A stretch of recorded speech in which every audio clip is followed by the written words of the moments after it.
Hello students, welcome to desert rose psychics. मेरा नाम अली हसन है और आज का जो हमारा साइकोलॉजी ऑफ क्रिमिनल का टॉपिक है वो है क्रिमिनल माइंड्स। इसमें हम पर्सनालिटी और साइकोपैथोलॉजी को स्टडी करेंगे। चलिए स्टार्ट करते हैं। इसमें फर्स्ट आता है एंटी सोशल पर्सनालिटी डिसऑर्डर। अब एंटी सोशल पर्सनालिटी डिसऑर्डर एक ऐसी मेंटल हेल्थ कंडीशन है जिसमें शख्स के अंदर एम्पैथी और रिमोर्स का एक आप समझे एब्सेंस होता है। ये लोग अक्सर डिसऑनेस्ट होते हैं, रूल्स तोड़ते हैं, इलीगल एक्टिविटीज में शामिल होते हैं बिना किसी गिल्ड के। मतलब ये रिपीटली कंटिन्यूसली लॉ तोड़ना, इलीगल कामों में शामिल होना, फ्रॉड करना या लोगों के मैनिपुलेट करना, इम्पल्सिविटी, बिना सोचे समझे काम करना, फिजिकल एग्रेशन, फ्राइट में शामिल होना, अपने और दूसरों की सेफ्टी को नजरअंदाज करना। गिल्ड की कमी होती है, इनमें गिल्ड फील नहीं करते। एग्जाम्पल है जैसे कि जावेद इकबाल का एक केस है, पाकिस्तान में हुआ था। ये एंटी सोशल पर्सनालिटी डिसऑर्डर पर है और साइकोपैथी की भी मिसाल है। ये इसने 1990 में लाहौर में 100 से ज्यादा मासूम बच्चों को कत्ल किया। उसके एक्शंस में ना रिमोर्स था, ना गिल्ट था और ना वो अपने क्राइम को प्लान और एक्सिक्यूट करता रहा। अब नेक्स्ट आता है साइकोपैथी। अब साइकोपैथ जो लोग होते हैं ये एंटी सोशल पर्सनैलिटी डिसऑर्डर के एक एक्सट्रीम फॉर्म है। इसमें शख्स इमोशनली कूल्ड होता है और वो अपनी बेनिफिट के लिए लोगों के जज्बात और इमोशंस का इस्तेमाल करता है। अब साइकोपैथ में अक्सर इंटेलिजेंट और चार्मिंग होते हैं लेकिन अंदर से मोरली करप्ट होते हैं। अब ये कराची की एक ऑर्गेनाइज गैंग लीडर का केस है जो अपनी गैंग मेंबर को मैनिपुलेट करता था और उन्हें अपने मफाद के लिए क्राइम करने पर मजबूर करता था। इसका बिहेवियर साइकोपैथ की एक मैं आपको एग्जांपल दी है। फिर आता है नार्सिज्म। अब नार्सिस्टिक पर्सनालिटी डिसऑर्डर आप जानते हैं, हम इसे कहते हैं टू फेस पर्सनालिटी। ये एक कंडीशन है जिसमें शख्स को अपने ऊपर एक्सट्रीम ऑब्सेशंस होते हैं। लोग दूसरों से अटेंशन की तलाश में रहते हैं और अगर उन्हें अटेंशन ना मिले तो वो गुस्सा या डिप्रेशन के शिकार हो जाते हैं।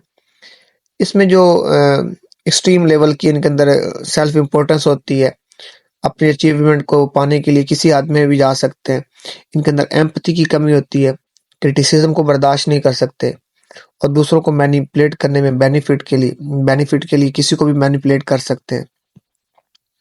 अब ये सियासतदानों में कुछ लोग जिन्होंने सिर्फ अपनी शोहरत और ताकत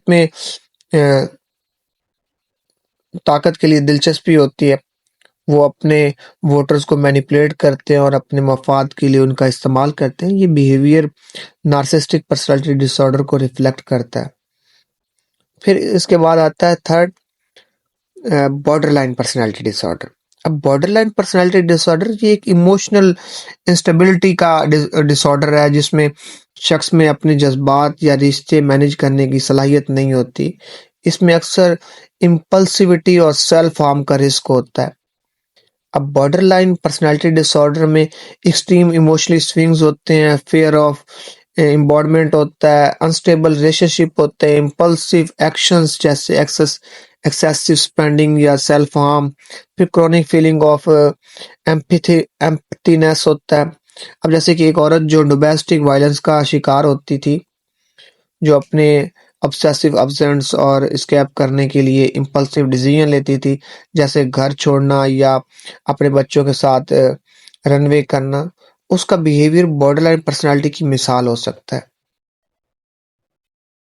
फिर आता है क्रिमिनलिटी। अब क्रिमिनलिटी जो है ये एक ऐसा बिहेवियर है, क्रिमिनल बिहेवियर है, अक्सर साइकोलॉजिकल और इन्वायरमेंटल फैक्टर का आपका नतीजा है। एक शख्स क्राइम करने पर मजबूर होता है जब उसका अपना इंटरनल जो साइकियो एक्सटर्नल कंडीशन एक लेवल तक उसे पुश करता है।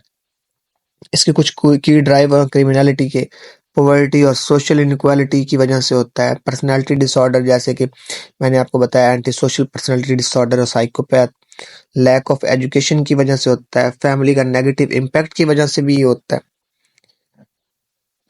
फिर फिफ्थ टॉपिक है मेंटल इलनेस और क्रिमिनल बिहेवियर। अब इसमें कुछ डिसऑर्डर्स हैं। इसमें शिज़ोफ्रेनिया फर्स्ट आता है। अब शिज़ोफ्रेनिया एक सीवियर मेंटल इलनेस है जिसमें शख्स एलुनेशंस और डिल्यूजन्स का एक शिकार होता है या उन्हें रियलिटी और डिस्कनेक्ट करता है और अक्सर वायलेंट बिहेवियर का सबब बनता है।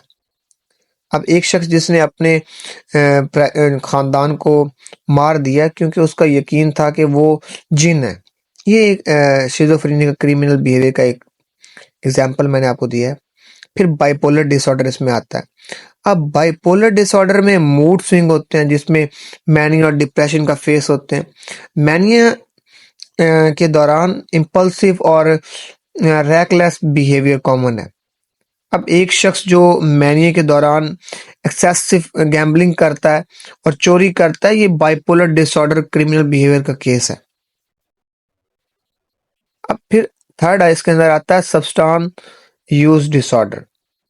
अब ड्रग और अल्कोहल के एडिक्शन क्रिमिनल बिहेवियर के लिए एक मेजर फैक्टर होता है। एडिक्शन की वजह से शख्स इल्लीगल एक्टिविटीज जैसे ड्रग डीलिंग और चोरी में शामिल होता है। अब कराची में जो हीरोइन है एडिक्ट का एक ग्रुप जो अपने एडिक्शंस को फुलफिल करने के लिए चोरी और रोबरी करता है।